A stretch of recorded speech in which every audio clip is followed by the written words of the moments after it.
Seja bem-vinda.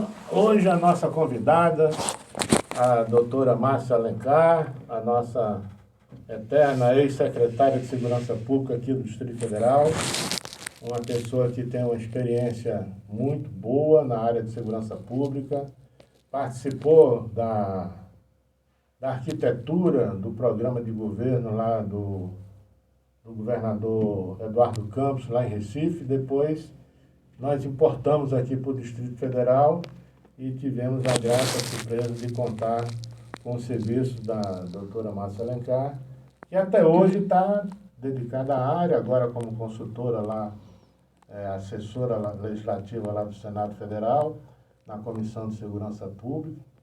E a gente está muito satisfeito, porque nós vamos conversar sobre as experiências que você teve lá no governo de Pernambuco, no governo do Distrito Federal, para a gente mostrar para o cidadão a complexidade que é a segurança pública, que as pessoas pensam que é coisa muito fácil, principalmente nos tempos de shows midiáticos na internet, as pessoas falam o que querem e falam o que pensam e induz o cidadão a pensar que é coisa fácil. Não é complexa demais, mas existem pessoas que são vocacionadas.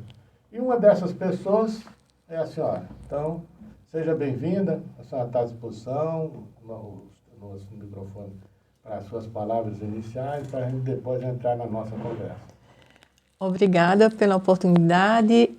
Nesse momento, como o senhor colocava, eu estou no Senado Federal, na comissão, por determinação da senadora Leila Barros, que integra a comissão, para poder exatamente trabalhar essa pauta e poder articular, junto com o governo federal e junto com o Distrito Federal, também os assuntos relacionados aos temas de justiça criminal, prevenção criminal, segurança pública e administração penitenciária.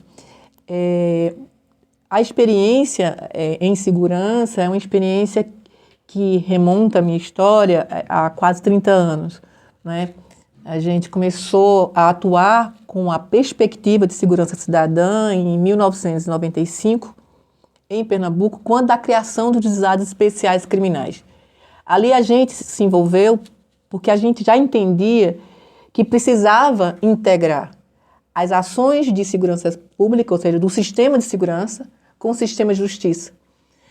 E que, portanto, a falta dessa integração e, sobretudo, da gestão articulada nesse sentido, prejudicava muito a efetividade depois da execução penal que fosse determinada. Sendo assim, eu diria que eu vim para a segurança através da execução penal, porque o tema que eu me dediquei inicialmente, aí no final dos anos 90, era exatamente a questão do sistema penitenciário. A senhora fez o mesmo caminho da Rony Dalvanello, lá da Fundagem, né? Exatamente. E compreendendo a falta de efetividade de um sistema de segurança e de um sistema de justiça para garantir, de um lado, aquilo que se chama de reintegração social, de outro lado, a responsabilização daquele agressor, sobretudo, né, em relação à vítima, isso numa perspectiva do condenado. E uma outra perspectiva era por que o nível de reincidência era tão alto? Por que o sistema que tinha, portanto, as informações em relação àqueles casos concretos, ao se tornar egresso, a gente tinha um nível de reincidência tão elevado. Então, onde maior. E cada vez também mais complexo, por conta da forma como as facções, né, elas têm quase 30 anos, hoje, inclusive, começou uma série no Metrópolis, de episódios, 30 anos das facções criminosas, a história da facção criminosa no Brasil, e da forma como elas se desenvolveram e como elas passaram a ter um papel dentro, né, do sistema prisional brasileiro. Então, a partir da execução penal, eu começava a ver que, sem que os gestores do Poder Executivo dialogassem com o sistema de justiça de uma forma que seja o juiz, o promotor, e naquela época os defensores não existiam, era assistência judiciária, precisava existir mais equilíbrio na administração da justiça criminal. E que, portanto, isso era um assunto do executivo, que era a gestão, mas que era como se fosse o primo pobre de todo o sistema de justiça e todo o sistema de segurança, a execução penal na ponta. Quando, na verdade, ela era a entrega final do sistema para garantir segurança. Quando a gente começa a lidar com isso, no início dos anos 2000, a gente tem alterações legislativas significativas que começam a ter uma ampliação muito grande do controle penal no Brasil. E aí, já nos anos 2000, a gente começou a fazer um trabalho no Ministério da Justiça, né, mais especificamente no Departamento Penitenciário Nacional, e logo também algumas ações junto com a Senasp, a Secretaria Nacional de Segurança Pública. Então, a partir de 2000, eu já estava em Brasília. E quando o governo Eduardo Campos acontece, né, no final de 2006, ele é eleito, né, eu já estava em Brasília, e ele começa a modelar, junto com Raton e também com algumas pessoas que trabalhavam, a Rony Dalva participou, também o Fernando Matos, o Jaime Benvenuto, o Zaverucha, dessa construção.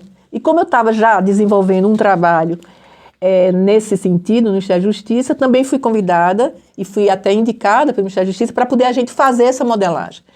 Né? E aí surge a metodologia do Pacto pela Vida. Né?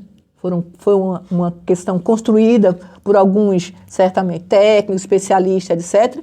Envolveu a academia, mas envolveu muito fortemente os segmentos internos do governo, seja as áreas correlatas que interferem de forma direta ou indireta na segurança, claro, as polícias, indiscutivelmente, mas uma gama representativa de movimentos sociais. Pernambuco é uma região, um estado extremamente politizado e um estado em que a gente tem uma sociedade civil muito ativa. E, portanto, ali existiam algumas entidades, como o Centro Dom Helder Câmara, o GAJOP, etc., que também participavam de um debate altamente qualificado, a Fundagem, altamente qualificado, para que a gente pudesse desenvolver essa metodologia.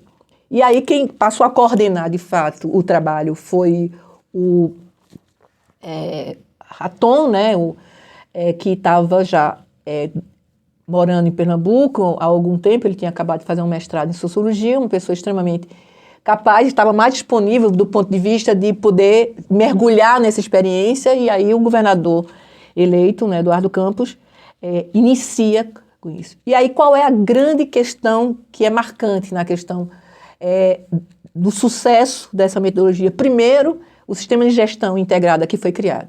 Segundo, não é, o protagonismo do governador no tema.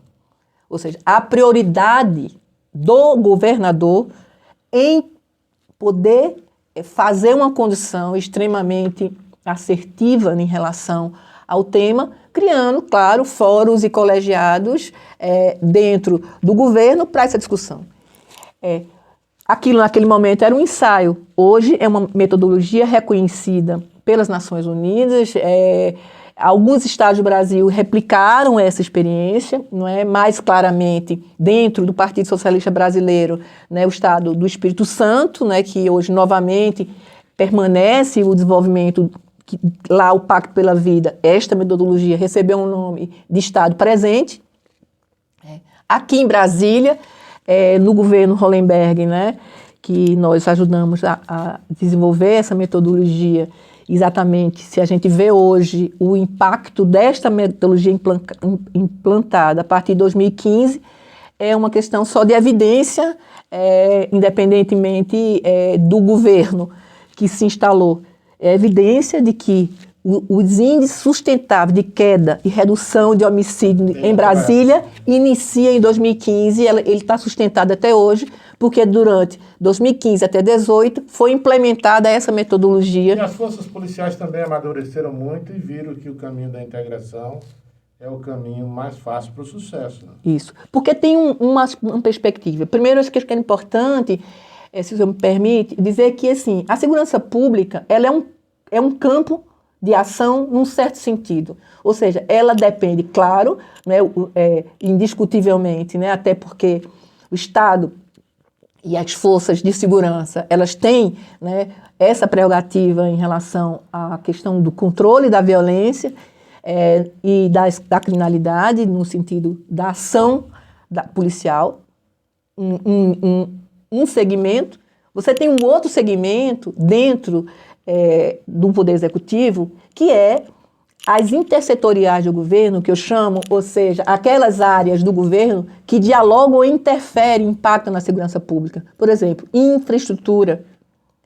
Por exemplo... Aí já abrange a defesa social como um todo. Exatamente. E aí se você trabalha sem integrar as ações do governo em políticas voltadas para garantir prevenção de violências, infraestrutura, mobilidade urbana, iluminação, calçamento, etc., controle de tráficos, no sentido... Exatamente. Você começa a ter aí políticas que se integram. E tem um outro nível que dialoga de forma muito importante, que é aí mais de base local, que são os conselhos comunitários de segurança, no sentido de que são aquelas representações no território que podem estar dialogando com esses setores do governo para melhorar as condições, né, de urbanidade daquele ambiente que pode estar vulnerável, junto com, claro, o que vão ser as estratégias que a segurança pública vai desenvolver, né, com um bom plano tático, operacional, no sentido de saber dia, local e hora onde há uma reincidência daquilo, onde estão as manchas criminais e onde estão exatamente, por outro lado, a sensação de insegurança da comunidade, que muitas vezes não coincide com o ambiente que está efetivamente, onde está realmente acontecendo o crime. Então, com essa busca de construir tecnologias extremamente precisas para poder a gente ter esse DHL com o zoom mais intensamente posto, e aí, para isso, todos os serviços de inteligência ligados num lado. Do outro lado, a gente precisava, sem dúvida nenhuma, integrar as forças de segurança do Distrito Federal pela histórica relação que existe de tensão em relação a algumas corporações entre si, sobretudo aquela que não é militar, com as corporações militares, né? Então, a gente precisava, portanto, combinar um movimento onde houvesse um equilíbrio nas decisões. E aí, o Pacto pela Vida em Brasília, ele passa a ser chamado de Viva Brasília, nosso Pacto pela Vida, e o governador, ele toma uma decisão, Rodrigo Hollenberg, diferente do que Eduardo Campos tomou, de que o programa Pacto pela Vida no governo Eduardo, ele era diretamente ligado ao gabinete do governador. E aqui em Brasília, ele ficou sob a coordenação direta do secretário de Estado de Segurança e Paz Social, considerando que o modelo de segurança pública do Distrito Federal, ele guarda uma singularidade, porque a gente está numa cidade-estado, que tem prerrogativas de município e também de estado, né? E na América Latina só existe Buenos Aires, Brasília e a Cidade do México como cidades-estado, com essa modelagem, e que, portanto, aqui o secretário de Estado de Segurança, ele não tem as mesmas prerrogativas que os outros secretários de Segurança nos outros estados. Recentemente, a Secretaria de Segurança Pública do Rio de Janeiro passou a sofrer uma alteração depois da questão da intervenção militar que houve lá, e que aí se assemelha um pouco ao modelo, né, que normalmente as forças de segurança, elas são subordinadas diretamente ao secretário de Estado do ponto de vista institucional. Aqui, como as forças de segurança são federais, ela tem uma legislação federal própria, o secretário de Estado de Segurança, ele é permanentemente um coordenador que ele tem que planejar, coordenar e supervisionar o emprego operacional das forças de segurança em qualquer contexto. Então, nesse gancho aí, secretário, pois não. A gente tem uma observação importante a fazer. Nós vivemos agora no Congresso uma guerra muito grande. Sim. Do Fundo Constitucional. Alguns parlamentares não entendem a existência do Fundo Constitucional e hoje, com essa falta de recursos nos orçamentos públicos dos estados e municípios, um orçamento como o Fundo Constitucional gera ciúmes. Né? Sem dúvida. Então, a gente viu o deputado lá, mesmo sem ter vindo na proposta original do governo, inseriu o Fundo Constitucional naquela regra Do arcabouço do fiscal. arcabouço fiscal. E isso demandou uma coisa que nunca tinha acontecido em Brasília. Uma unificação, né, de todos os políticos. Todas as forças políticas do Distrito Federal se juntaram na defesa do fundo e das forças de segurança e da educação e da saúde. Sem dúvida. E a gente viu também forças da sociedade civil, como a FEComércio, a Fibra, que fazem parte historicamente aqui da sociedade civil, também nesse mesmo movimento. Exatamente. E a gente viu uma mobilização extrapartidária no sentido de não deixar que a segurança do Distrito Federal falecesse com aquela atitude que foi tomada lá na Câmara pelo deputado relator. E hoje a gente fica entendendo o quão complicado é a segurança, porque a senhora vem da experiência no estado como Pernambuco, que é um estado poderoso em termos de vivência política, é um estado realmente politizado, eu conheço bem Pernambuco. E é politizado. Tem associação para tudo, tem representação da sociedade civil para tudo, na parte de arte, na parte política, tem tudo. E a gente vê a falha dos orçamentos públicos em todos os estados. E aqui no Distrito Federal, que começou sendo unicamente para a segurança, hoje também auxilia nos serviços públicos, notadamente a segurança e a saúde. Era para ser 100% da segurança e hoje representa apenas 40 e poucos por cento para a segurança. E a gente sabe que a saúde e a educação têm outros recursos. A saúde tem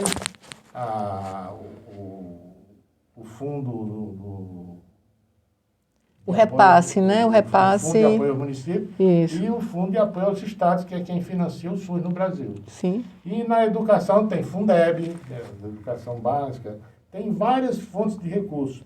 E a segurança só tem um fundo constitucional.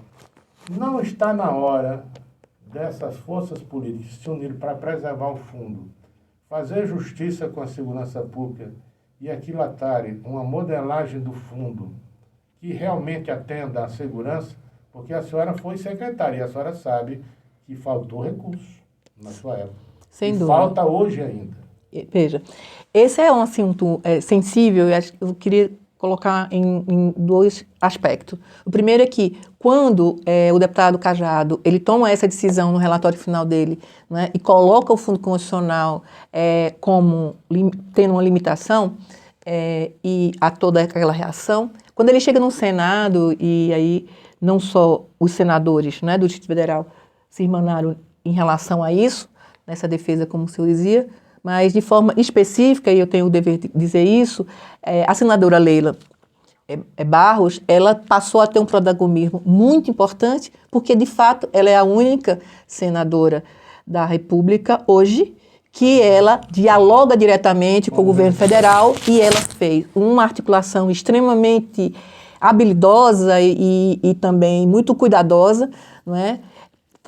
Agregando, e aí ela faz aquela reunião que ficou histórica, não é? Em que provoca aquela reunião e que o presidente do Congresso concorda, né? E ela leva todos os ex-governadores e o atual governador, junto com todos os parlamentares do DF, tanto do Senado quanto da Câmara, para poder ter uma conversa e logo na sequência disso, o relatório no Senado é aprovado, retirando.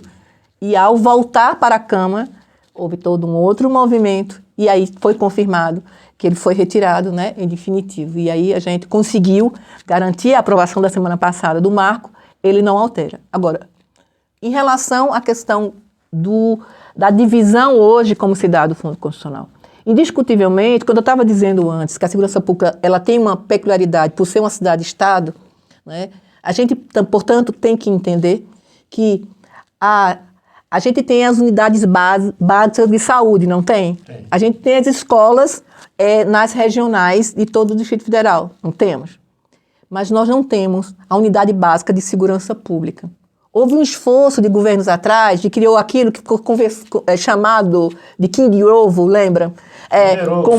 Que foi uma experiência, etc. Mas, ou seja, o que eu estou tentando dizer é que as prerrogativas que acontecem no município ligada à segurança preventiva, à segurança comunitária, à segurança voltada à prevenção de violências, que a gente chama mais de desordens e incivilidades, que envolve muito mais o trabalho hoje, isso, da Guarda Municipal, sobretudo com as novas modificações que aconteceram a partir da lei que criou o SUSP no Brasil em 2018, e também considerando que a gente tem a emenda constitucional 104, que determina, e até hoje isso não foi regulamentado no Distrito Federal, que os policiais penais, a partir de 2019, né, teve os policiais penais do Distrito Federal, passaram a fazer parte do sistema de segurança, não só aqui no Distrito Federal, mas no Brasil todo, mas aqui, como o sistema de segurança é financiado pelo fundo, eles vão passar em algum momento a ser financiado. Então, quando a gente tem uma evidência... Dentro do orçamento da Polícia Civil ainda. Não, dentro do que é o fundo constitucional, ou seja, aí voltando ao tema que o senhor provocou, e ele é muito, assim, com muita cuidado, e ele é muito sensível mesmo, assim, se você tem uma nova polícia a ser paga pelo Fundo Constitucional, em que pese que envolve um contingente de aproximadamente, a gente está falando de 1.700, 1.800 homens hoje, mas tem um déficit muito grande em relação à questão da carceragem, né? Em que pese isso, a gente tem hoje um transbordo muito grande do fundo em relação à saúde e à educação, que recebe esses outros. E a Secretaria de Segurança Pública, e acho que é importante registrar aqui, ela está fora do fundo. Né? A Secretaria de Educação não está, a Secretaria de Saúde não está, mas a de Segurança está. Porque quem é a obrigação da União as polícias, só as polícias, né? E agora entrou a Polícia Penal. Então, assim, dito isso, fica evidente que a gente precisa, sim, refletir em relação a como a gente pode criar mecanismos, né, de fazer com que a gente tenha mais capacidade de investimento na segurança e não só de custeio. E, principalmente, fazendo com que a gente possa garantir a valorização profissional dos policiais penais, dos policiais civis, militares, bombeiros militares, etc., indiscutivelmente, né, com tecnologia, mas o que a gente tem que se comprometer é com criminalidade zero. A gente tem que se comprometer com resultados. E esse resultado, em que pese que a gente pode dizer que o Pacto pela Vida aqui aplicado, ele reduziu os crimes violentos letais intencionais, ou seja, os crimes contra a vida, mas do ponto de vista, sobretudo, do que é a metodologia da ONU, que é a questão dos homicídios por taxa de 100 mil habitantes, a gente pegou em 2015 com quase 25 por taxa de 100 mil habitantes. A gente, quando entrega, ele já está em torno de 13%. Portanto, essa queda ela continuou sustentável, né? Então, isso é importante do ponto de vista do que a gente está falando de um resultado de repressão qualificada. Porque a gente está falando de crimes de alta gravidade, crimes complexos. Mas quando a gente fala de um trabalho voltado à conscientização da sociedade, que o seu chamado a mim foi esse, né, de como é importante a sociedade perceber a complexidade do que é o sistema de segurança e o papel da sociedade nesse processo, porque ela é dever do Estado, uma responsabilidade de todos. Então, e se a gente não compreende, não é, como a sociedade pode, no seu território, no seu bairro, se engajar em processos de negociação para que tenha equipamentos públicos que garantam e fortaleçam a segurança daquele local, a gente vai, naturalmente, ter ambientes que vão ficando degradantes ou ambientes vulneráveis. E a gente sabe, não é, que, né, se fosse assim, que a gente sabe, a gente não tem como não falar aqui agora do senhor por um minuto em relação à sua história. Eu preciso dizer, o trabalho que o senhor também pôde desenvolver, né? Certo? Coronel, reformado, etc. Mas o senhor se tornou para nós uma referência de consultoria. A visão do senhor que atuava no Exército para depois atuar ajudando a construção do sistema de segurança pública no Brasil. Né? Então, isso é importante estar aqui registrado. Então, quando eu me refiro ao senhor como senhor Cossino, eu estou falando no professor, no homem que ensina, né? E, além da experiência dentro do próprio sistema como operador. Então, dito isso, é importante eu destacar que a complexidade para a sociedade entender o que é segurança pública, ela se deve fundamentalmente por uma atitude que o processo de redemocratização trouxe, que, na minha opinião, tem um equívoco que cada vez mais se agrava, sobretudo no momento atual de polarização que vivemos. E aí digo isso para dizer que, quando a gente tem o artigo 142 e 144 da Constituição, ela é uma Constituição cidadã, mas naqueles dois artigos ela deixa claramente como é que se estrutura o sistema de defesa e o sistema de segurança no Brasil. E como eles estão interligados.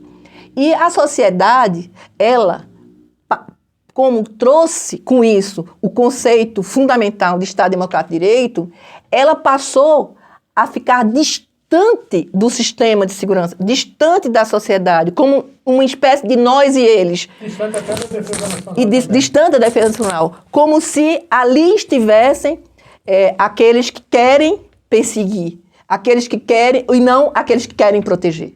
Então, esse equívoco, sobretudo dos discursos ditos progressistas e democráticos, fizeram de forma muito clara e evidente que depois desses 30 anos, né, 35 anos de Constituição Federal, que a gente vai ter agora em outubro, não é? Fica muito evidente de que esse campo, ele não quer saber de segurança. Ele não entende de segurança, e aqueles que se dedicam a esse campo, sobretudo quando pensa do ponto de vista de gestão de segurança, entende o que é dialogar, entende o que é negociar com os atores intervenientes, e fortemente as polícias, elas são amigas da sociedade. Então, assim, eu quero fazer um elogio público às forças de segurança do Distrito Federal. Quero dizer que nós temos aqui no Distrito Federal uma das melhores corporações.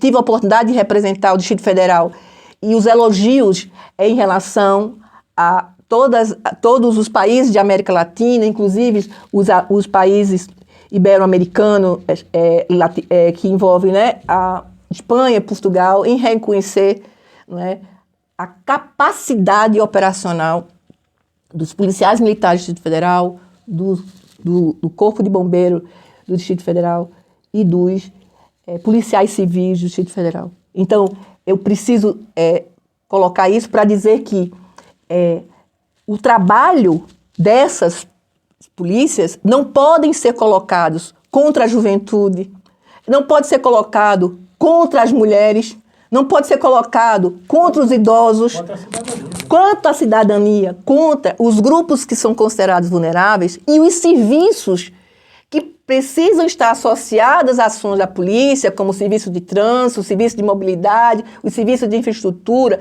os serviços de políticas ligadas à questão educacional, as polícias especializadas, ou os batalhões especializados, como, por exemplo, o batalhão escolar, já que a gente viveu um drama recente e permanece, né, na busca de solução em relação à violência nas escolas, o batalhão rural. Ou seja, nós temos que entender que é a polícia, hoje, como estrutura orgânica, que pode integrar serviços de proteção, de defesa da sociedade e, ao mesmo tempo, as políticas sociais para garantir que esses territórios, por exemplo, café sem troco, como, por exemplo, a gente vai em ambientes ali próximos ao Córrego do Bálsamo, ali próximo do Paranoá, a gente vai para ambientes como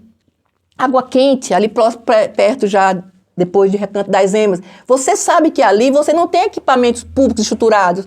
É quase que uma cidade em construção, e ali você tem um cruzamento que é muito sensível para a segurança pública, que é quando as vulnerabilidades sociais cruzam com as vulnerabilidades criminais. Porque normalmente é um ambiente mais propício para desenvolver. A ausência do Estado proporciona isso. Exatamente. E essa ausência não pode ser confundida como pobre é criminoso. Absolutamente. É só entender que nos ambientes vulneráveis se desenvolve uma possibilidade maior de aliciamento, eu diria, de instigação e de cooptação de grupos para poder servir. Uma coisa interessante. Pois não. É interessante porque ela é atual. Pois não. Nós... Uma pausa agora. Depois o senhor volta do mesmo jeito. A senhora tocou num assunto.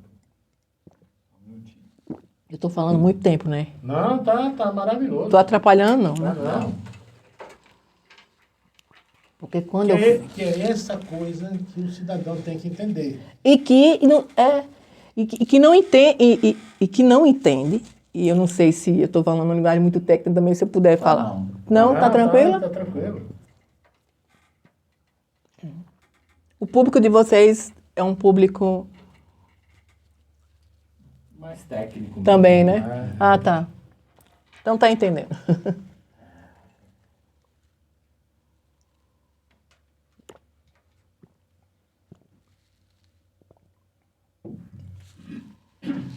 A senhora tocou num aspecto que é atual e que a gente está vivendo isso agora no presente.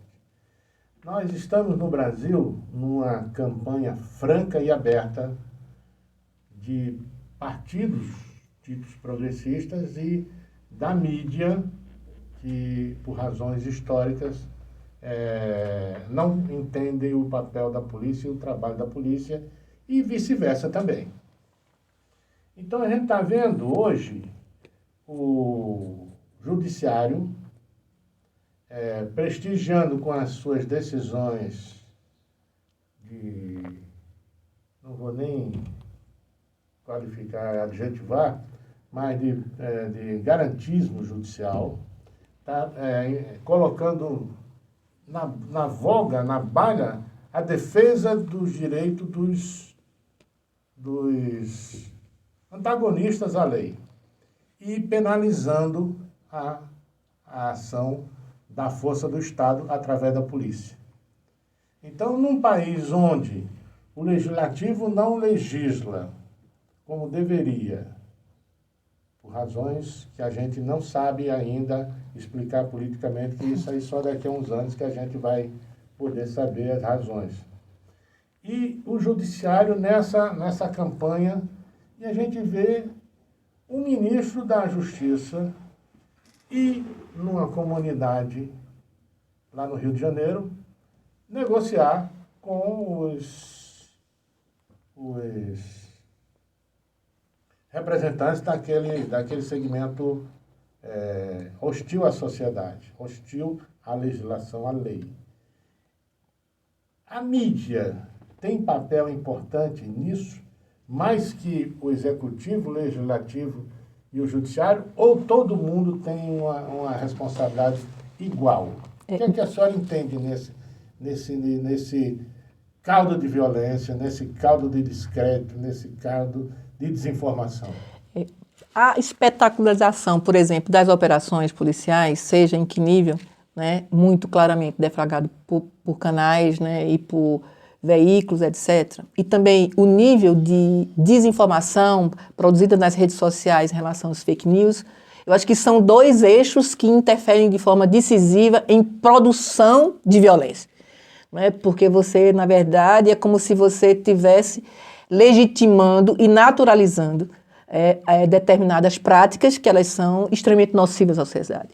Então, essa coisa panfletária, essa coisa jocosa, rude, né, e que é colocada com muita pouca responsabilidade em relação aos efeitos que causa, né, não só de quem recebe a informação, mas principalmente porque aquela informação para o leigo, o cidadão comum, né, Dona Maria, seu João, que esteja agora ouvindo a gente lá em Taguatinga, lá em Planaltina, etc., ele quer informação qualificada. E ele não pode ser colocado dentro de uma cultura de medo, onde ele cada vez mais se sinta inseguro. Tanto é que nossas pesquisas de vitimização, elas apontam isso, que as manchas criminais não sempre coincidem com os ambientes mais inseguros para a sociedade, porque ela começa a sentir medo em ambientes extremamente seguros, como, por exemplo, no Lago Norte, que tem taxas que são de primeiro mundo, e vários ambientes aqui em Brasília. Então, as pessoas começam a ficar extremamente angustiadas. Então, primeiro, alimentam a cultura do medo. Segundo, fortalece a estratégia das organizações criminosas. Desacredita o Estado. Na medida em que ela coloca em xeque a capacidade operacional do Estado na contenção da violência. E nesse sentido, o meu respeito às polícias, né, e o meu respeito às forças também de defesa, elas são um respeito de quem, como técnico, né, como especialista, compreende do que as decisões no dia a dia que esses operadores são obrigados a tomar, sobretudo, aí eu estou colocando o policial que está, por exemplo, no policiamento ostensivo, na ponta, não é? Que são não só que impactam sobre sua vida, né, mas decisões que ele tem que tomar em tempo real para poder ele conseguir um melhor resultado com um menor impacto. E esse treinamento, com todas as tecnologias que nós temos, com as capacitações aqui no Distrito Federal que acontece, a gente tem a polícia menos letal do Brasil. Então, esses resultados, eles são extremamente preciosos para que a sociedade não olhe para a Polícia Militar do Distrito Federal com um olhar de dúvida. E muito menos como tivesse diante daquele que vai me prender. A aproximação da juventude e das polícias é extremamente importante no sentido dela compreender, porque ela é quem vai estar na base hoje e que vai construir o futuro. Para que quebre essa polarização que o senhor se referia, sobretudo porque há neste caldo, em relação ao agravamento dessa polarização, né, na última década, sobretudo, que faz com que, na verdade, esse discurso dito progressista, ele esvazia a capacidade que se tem de poder construir mudanças que, claro, façam evoluir as polícias e que façam evoluir os mecanismos de controle da sociedade em relação às polícias e em relação também à questão da violência. E isso acabou ficando como um discurso que só é aceito ou recebido de forma com compreensão para o que se considera direita ou extrema-direita. Então, hoje, quando a gente tem um congresso nacional, eu tenho a oportunidade que eu estou na Comissão de Segurança Pública e aí discuto dentro do Senado Federal, nós percebemos que completamente, há uma disparidade muito grande da capacidade dos parlamentares que falam da pauta de segurança e defesa em relação aos parlamentares que são considerados desses dois campos. Há uma diferença substancial. E muitas vezes não tem uma correlação direta com a experiência, porque nós temos também parlamentares, vamos colocar assim, de direita e esquerda, que entende, como de centro, que entende do tema porque é delegado, ou porque foi coronel, ou porque, enfim, mas nós percebemos a dificuldade da construção de consensos por uma radicalização em função exatamente dessa, eu diria, demonização que foi colocada. E esse aspecto hoje, para mim, é um aspecto que precisa ser muito claramente vencido, sobretudo porque aí eu não tenho como deixar de falar o que a gente viveu recentemente na história do Brasil no início desse ano. Então, assim, a gente tem aí que colocar os elementos da sociedade e os elementos das instituições que estavam ali, né, operando de forma antidemocrática, isolado das instituições, nas suas responsabilidades, nas suas funções. Né? Então, nós não podemos deixar de individualizar essas condutas para que a gente não faça uma generalização e seja extremamente, eu diria, ingênuo num lado e, por outro lado, extremamente injusto. Né? E, nesse sentido, se eu permite, eu ainda diria que a sociedade ela precisa fazer uma repactuação com as polícias. Ela precisa construir novos consensos e uma pressão social junto ao Congresso que faça com que o policial seja visto como um trabalhador da segurança. É um trabalhador.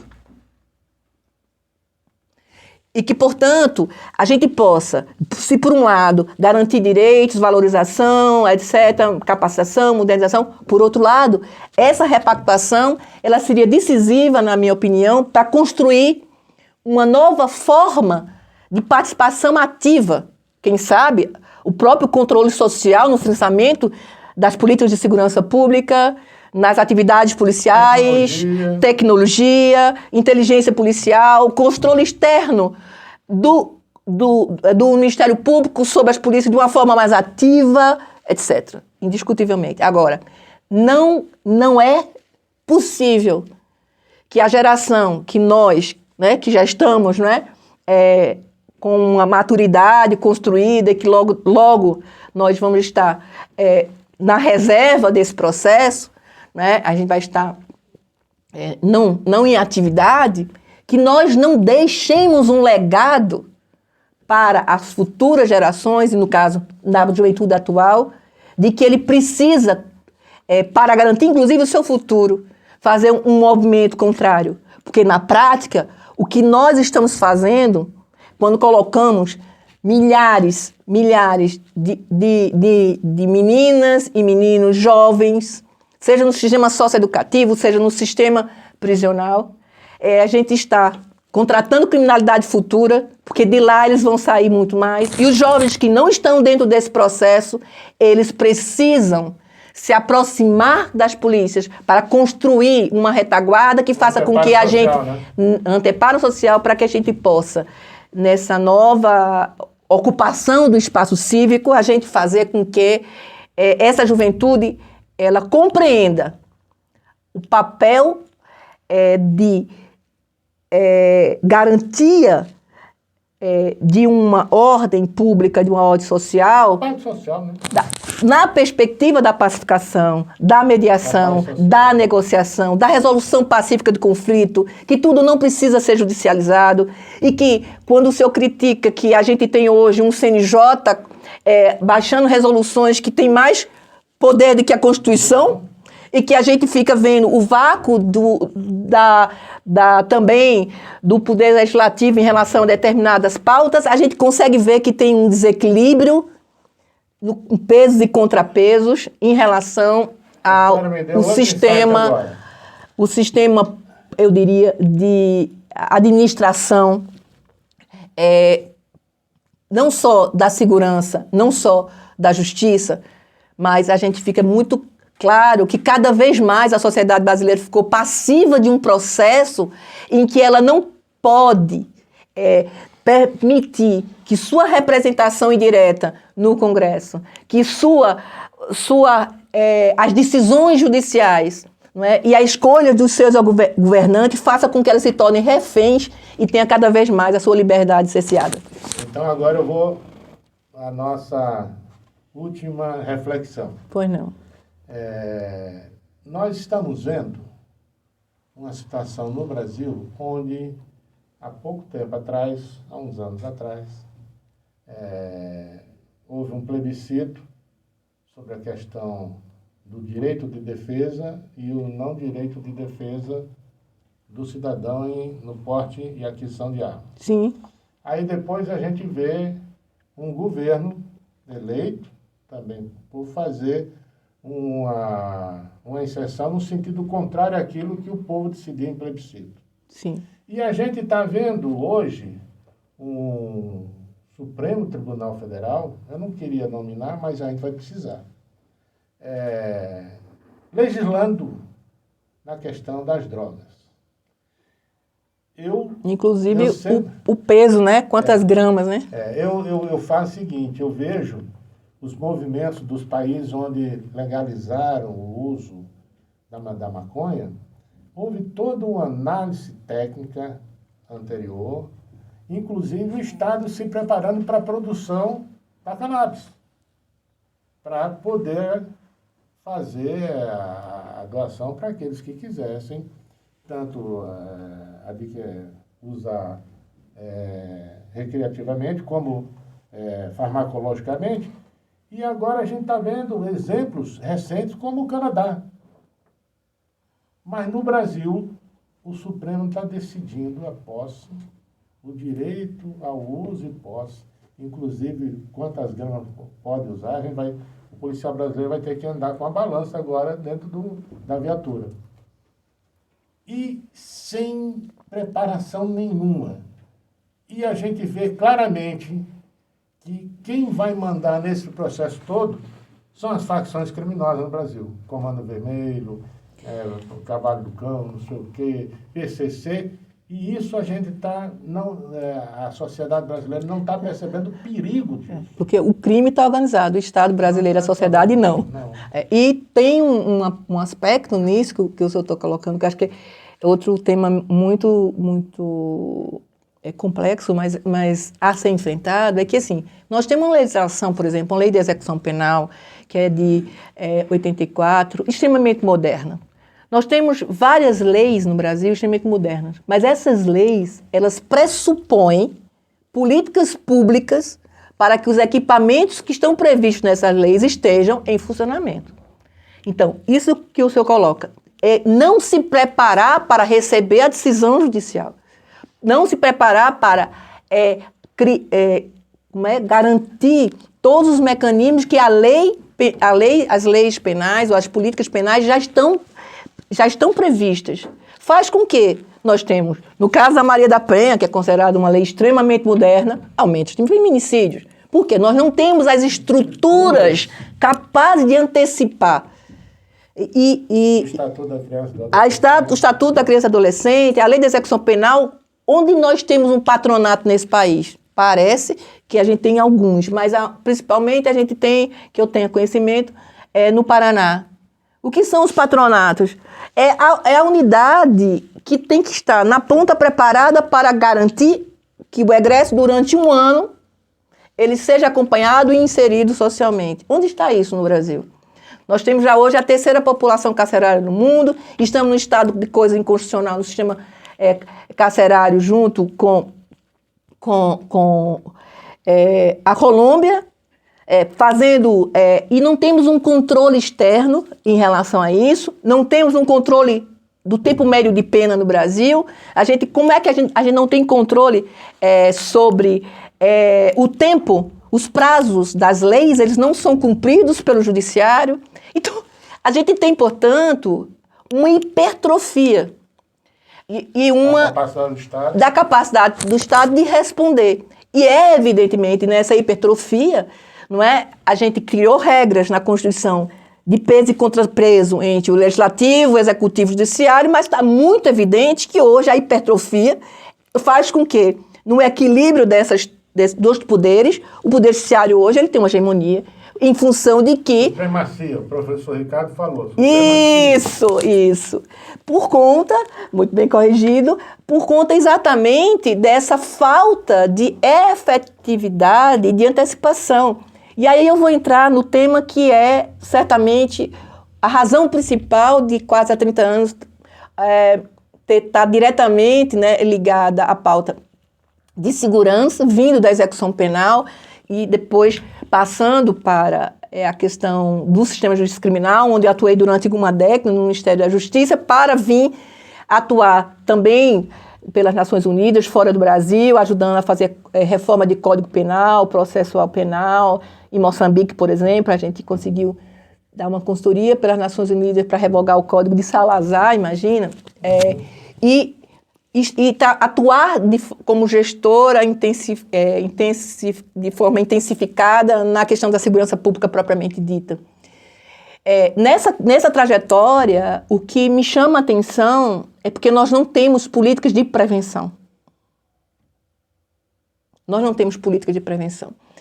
E as políticas de prevenção, ela tem uma evidente não priorização nos orçamentos públicos, nos estados, nos municípios, em relação à temática da segurança. A Constituição brasileira não dá obrigação formal para o município na segurança pública, só a guarda patrimonial. Isso. Em que pese que o SUSP, né, que foi em 2018, ele abre...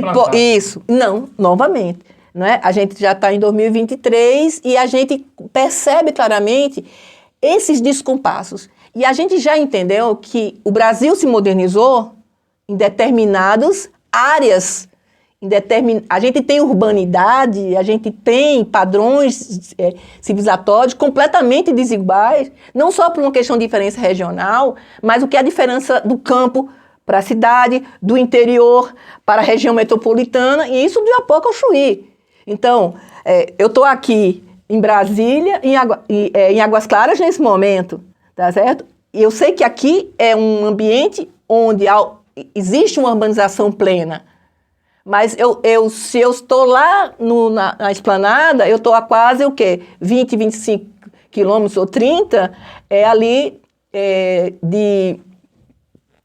onde era até recentemente o lixão de Brasília, tá certo?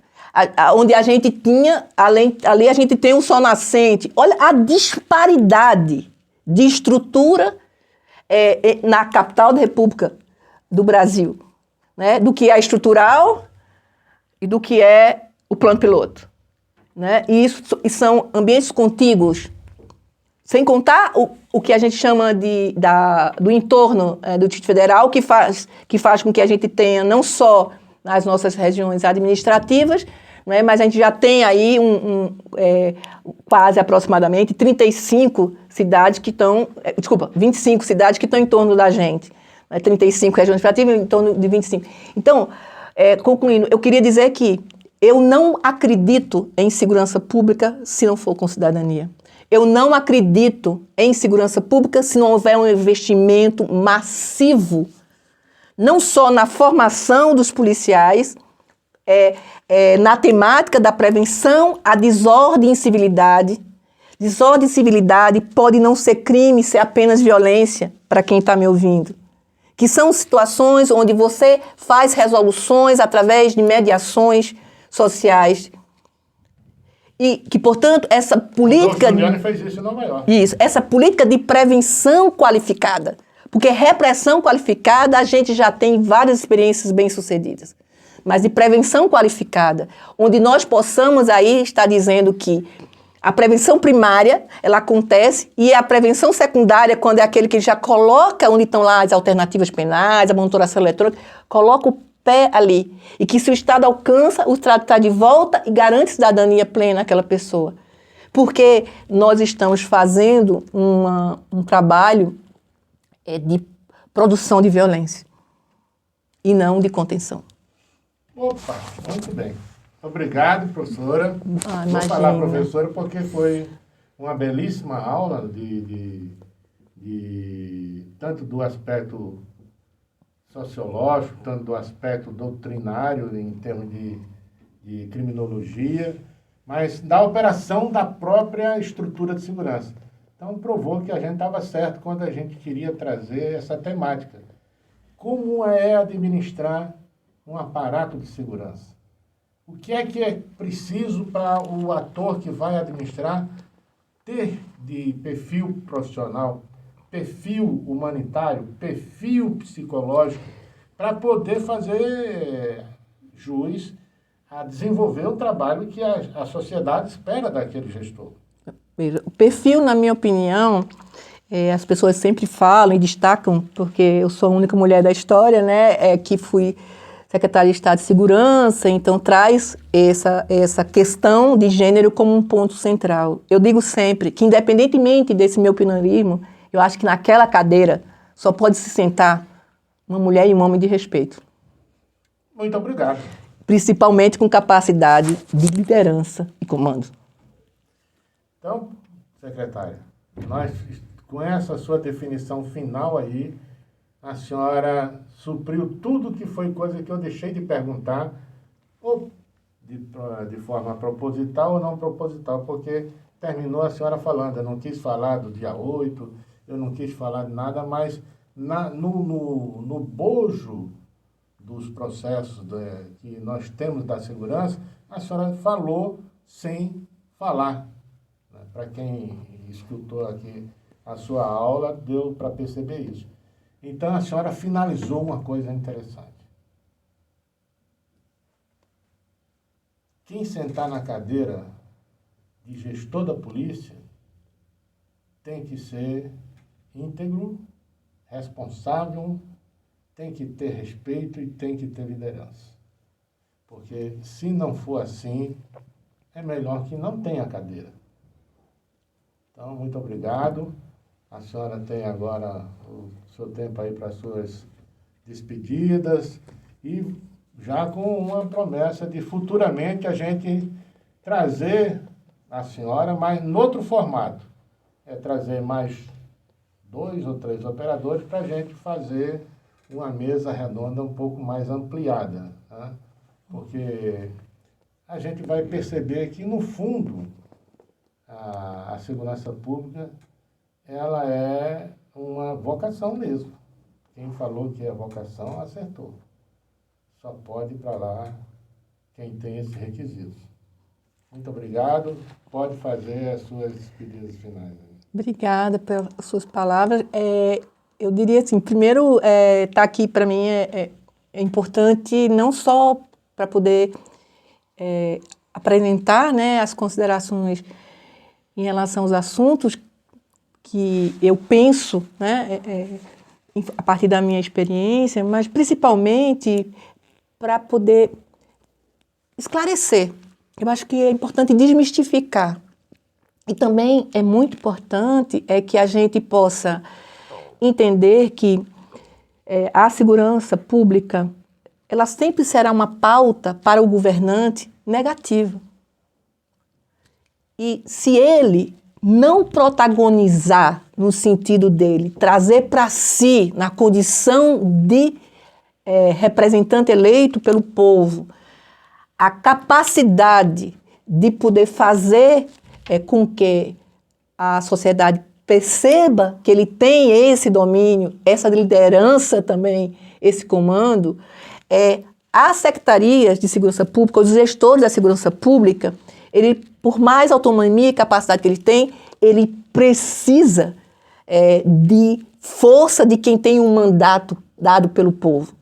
E uma outra questão que é importante é que, como é uma pauta negativa, normalmente eu percebo que há uma tendência de não querer se envolver ou adiar decisões que são extremamente importantes para que ele tenha um alcance maior em relação às suas metas, em relação aos seus compromissos. Os efeitos, né? Exatamente. E aí está aqui para tratar disso, primeiro, em 2023, exatamente, né, no dia 30, né, de agosto, para mim, atualiza no tempo da minha experiência como secretária de Estado aqui, 2016, 2017, uma parte, e em 2015 eu já estava na Secretaria de Segurança Pública desde o início do mandato com o secretário Arthur Trindade, na condição de subsecretária de Segurança Cidadã, perceber que a metodologia que a gente aplicou, ela tinha uma consistência, ela se confirma no tempo. Mas também dizer que é preciso avançar com a integralidade das ações, sobretudo no que tange hoje alguns temas que são muito sensíveis ainda no Distrito Federal, que é a violência contra a mulher, mais especificamente a questão do feminicídio e a questão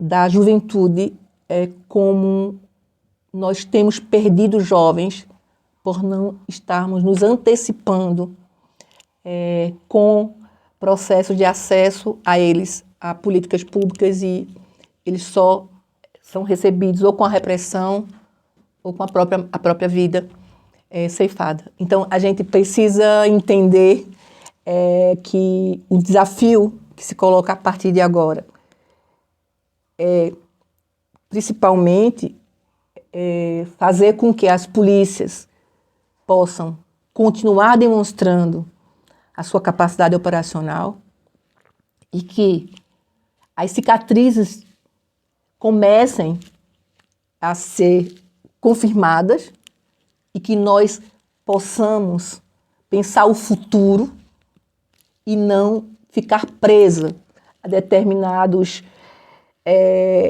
manobras do ponto de vista político, para que a gente não avance e, sobretudo, não supere, não é, os momentos que foram muito sensíveis recentemente na capital da República. Eu vou reafirmar aqui, eu confio plenamente na Polícia Militar do Distrito Federal, nas Forças de Segurança do Distrito Federal.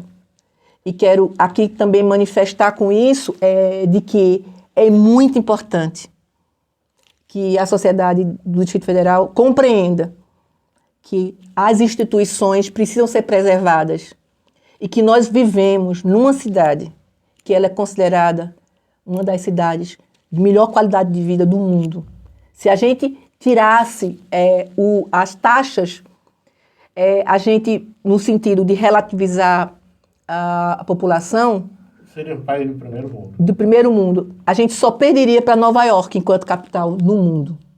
Portanto, nós vivemos numa cidade que é uma cidade modelo em muitas ações e que, portanto, brasiliense que me escute, respeite as nossas polícias, se aproxime das polícias para que você possa compreender, sobretudo você jovem, compreender que o futuro depende de pacificação e a construção da cultura de paz, e romper com a cultura de medo, depende principalmente da coragem de vocês fazerem esse futuro ser um futuro com um legado em que os nossos netos, os seus filhos, possam viver com dignidade e com paz social.